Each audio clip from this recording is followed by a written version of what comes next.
আমরা ডেড বডিটা সুনিশ্চিত হলেই আমরা আপনাদের কাছে অনেক কিছুই প্রকাশ করতে পারবো।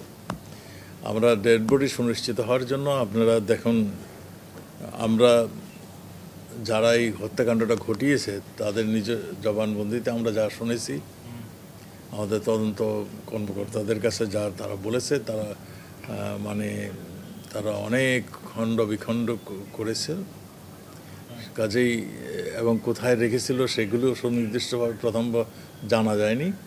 আমাদের ভারতীয় গোয়েন্দা বাহিনী এবং আমাদের গোয়েন্দা বাহিনীও সেখানে গিয়েছিল। তারা যেখান থেকে কিছু যারা পেয়েছেন, উদ্ধার করেছেন, সেগুলো এখন ডিএনএ টেস্ট ছাড়া আমরা সুনিশ্চিত হতে পারবো না এইটাই সেই আমাদের মাননীয় সংসদ সদস্যের কিনা।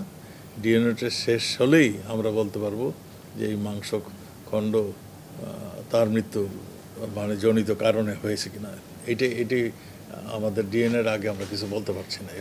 আমি তো বললাম তদন্তটা শেষ হোক, আমরা অনেকেই হয়তো অ্যারেস্ট হতে পারেন, অনেকেই হয়তো অ্যারেস্ট হতে পারেন। তদন্তর আগে আমার মনে হয় এগুলো বলা উচিত হবে না। যেখানে ঘটনা ঘটেছে সেখানে একটা মামলা হয়েছে, সেটা হতেই হবে। আর আমাদের ওই মাননীয় সংসদ সদস্যর কন্যা, তিনি আমাদের ঢাকাতে একটা মামলা করেছেন সে নিরুদ্দেশ হওয়ার পরের থেকে। কাজেই এই ঘটনাগুলো দুই দেশেই মানে হয়ে গিয়েছে, সম্পৃক্ত হয়ে গিয়েছে।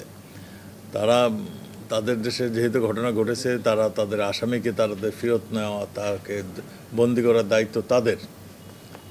আমি যতটুকু জানি ভারতের সঙ্গে বন্দি বিনিময় চুক্তি যুক্তরাষ্ট্রে আছে, সেই ক্ষেত্রে হয়তো সেই সুবিধাটা আমার মনে হয় ভারত সরকার পাবেন।